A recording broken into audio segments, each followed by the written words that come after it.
Saulstariņi īsti daudz, jā. Tīri gaišs. Labrīt, Ils.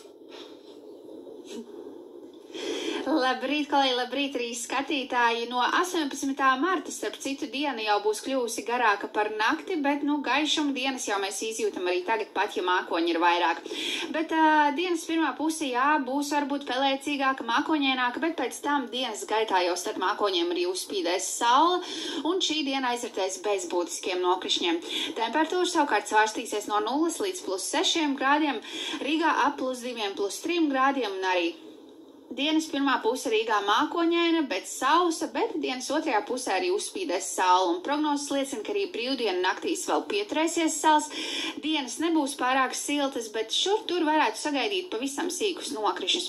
Šobrīd man tas viss, un kolēģi vārds atkal jums.